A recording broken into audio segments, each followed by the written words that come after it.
welcome to my channel Junkendriven. Andy Brown here, and this week we're going on a road test. We're going to find out what the Vauxhall Zafira B is like. So we're going to do a Junkendriven review of the Zafira B.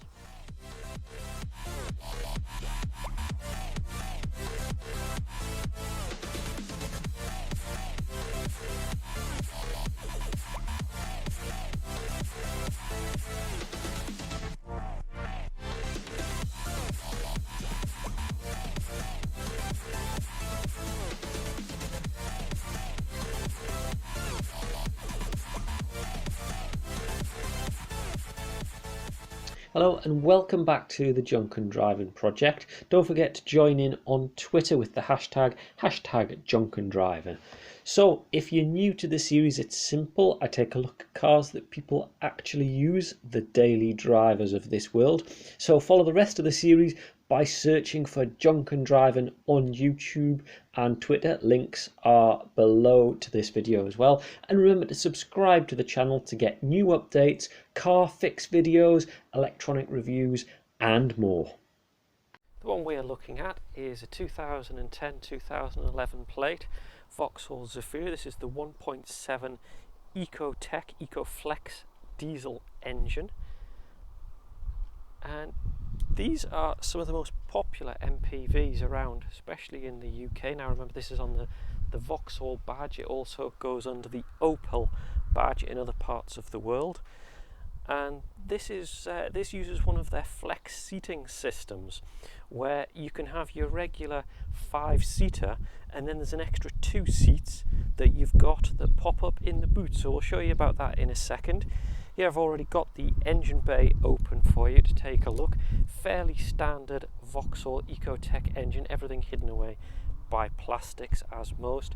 Now you do have an EGR on this. You also have an EGR cooler, which is a little bit unusual, which is this component here. Down the bottom we have our diesel turbo. And there's a couple of known problems on these. First of all, the one that you're probably all aware of, which is the catching fire thing. This was down to faulty heater resistors inside for the blower motor. Now this car has had I think there's 2 or 3 recalls done on it, so it's had all of those done, so it's all safe and good to drive. Now they're very, very popular, the Vauxhall Zafiras. They've been around for quite some time. They're actually on their 3rd generation, so you've got the version A, version B and the version C. So very popular MPVs, and I'll show you a few more features why they're so popular as well. So this edition, the B, was produced between 2005 and 2014 and shared a lot of parts with the Astra H series. So a lot of parts you'll see interchangeable, which of course for the end user is good news when it comes to parts, replacements and pricing. So there's been quite a few different versions of this car: the 1.6 petrol, 1.7 CDTI diesel, 1.8 petrol, 1.9 diesel and the 2.2 petrol. So along with many different styles, the Elite Design, SRI, Excite, Breeze Plus Exclusive, made for quite a few configurations to match exactly what you needed from your Vauxhall. Distinctive purr of the diesel engine. This is the 1.7 ecoflex diesel engine, and we'll take a look inside it. So here we are sat inside the Zafira. Now, as you'd expect, it's got quite a lot of room. The driving position, I think, is quite comfortable in this car. You certainly have plenty of space. You can see again, this being the design edition, you have leather and cloth seat combinations all round. You get the leather headrests, and on this one you also get the air conditioning as well, front and rear parking sensors, which I do think makes a huge difference. So I'll show you a few of the design elements. As I said before, you can see the heritage from the Astra and the other Vauxhalls Very straightforward instrument cluster, as with most Vauxhalls. The biggest drawback being Vauxhall, in their wisdom for many years, don't include a temperature gauge, and that's got to be one of my biggest gripes with this car, that you don't get a temperature gauge. But otherwise, you get all of your controls in very easy reach. This one has had cruise control fitted, which is a very simple add-on for most of these cars. You just simply replace the stalk and you enable it in the computer. So you can see it's got this this nice piano black surround, very dusty on mine, and this has had an aftermarket head unit fitted, which is quite a common one because the built-in Vauxhall radios are pretty simplistic, to be fair, but they're functional. That's the thing. This one's got the air conditioning. Like I said, it's got front and rear parking sensors, and you've got the central door locking switch. Some of them do have the additional boost buttons or the additional engine control buttons, and what they do is they change the engine timing a little bit to give you a little bit more power. This is the manual. You can see manual 6-speed gearbox on this one, and then it comes down to the interesting thing, which is the weird handbrake, which is more like a fighter jet control handle than it is a handbrake. But there you go, that's a little bit of an unusual one.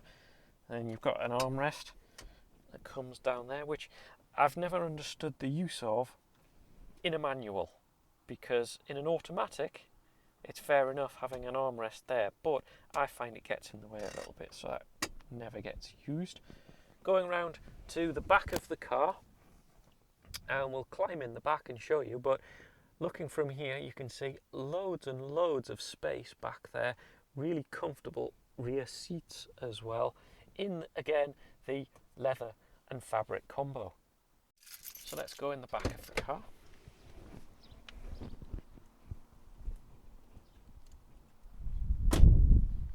You can see the door has loads of access, nice wide space here. And if I climb in and show you my sort of sitting position, now I'm not a huge guy, but there is lots and lots of space here. There's ventilation under the floor, and there's also these two ventilation controls. Of course, used to be called the cigarette lighter socket, but it's now the power source. And you've got plenty space back here as well. You can see seatbelt controls. So you've got full 3 seats. The centre one also has a headrest, but also comes right down. Nice little add-on. A couple of cup holders and little cubby hole, so if there's nobody in your third seat, that's quite handy to have. That folds back up like that. And the rear seats have got quite a few adjustable positions. The other thing I suppose to mention as well is all ISOFIX harnesses as well, which is really good to know. Now you can see what we've got here is we've got an adjustment lever that allows you to move the whole seat backwards and forwards. You can move the individual seats backwards and forwards, and then you've got this magic lever here which allows the whole seating run to move forward like that and give you access to the boot, and also to allow you to deal with your additional seats right at the back. So let's take a look at that. And you can see round to the boot, you've got a pretty big boot capacity area when you're using the car in normal 5-person position.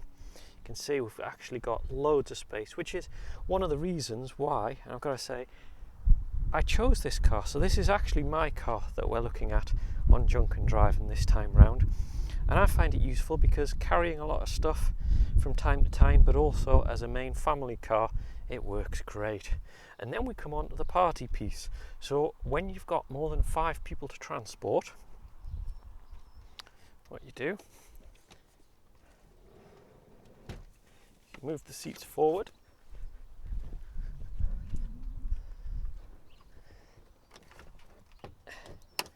take out this, the shelf.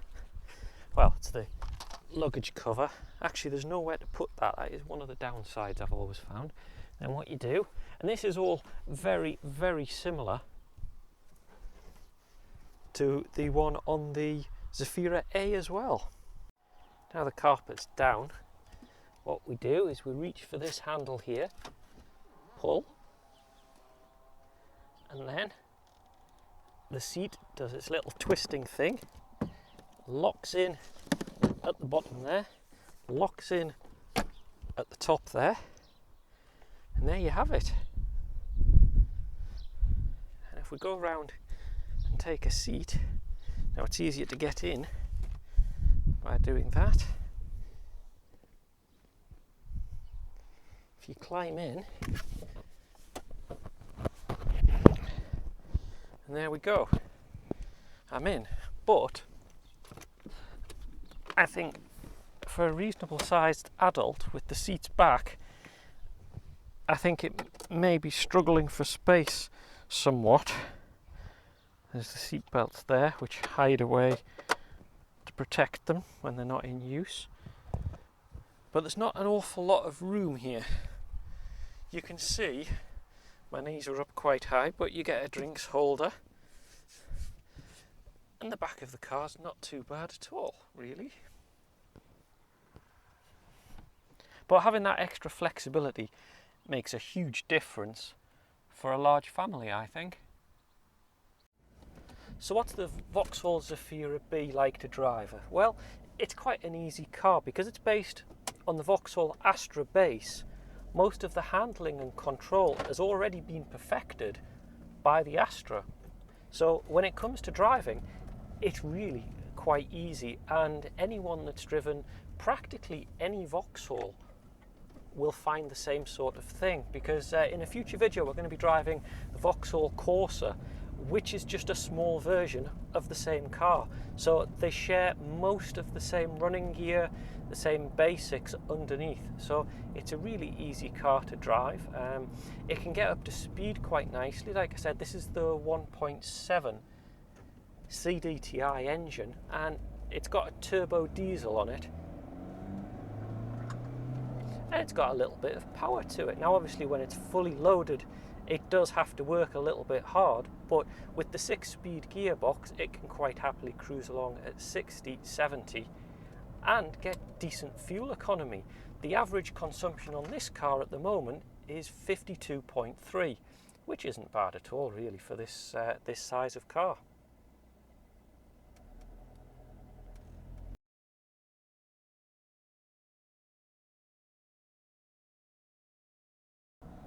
So all in, the Zafira is quite a good all-round car. Got plenty of space in the back, so you can store plenty of tools and things like that if you're a tradesman. It can convert and have the full 7-seater experience of the larger MPVs, but it feels and drives like some of the smaller cars. So you can quite easily swap between this and your smaller cars very easily. So all in, I think it's a decent choice of car if you need the extra space. So all in, the Vauxhall Zafira, very nice car, and you can get them relatively cheap as well. You can get examples of the Zafira B for around about £1,000 and go up anything around the 5 and 6 for a low mileage. This one that I'm driving, it's a 60,000 miles, so it's not done an awful lot considering it's been on this planet for 10 or 11 years now. So not a bad choice of car.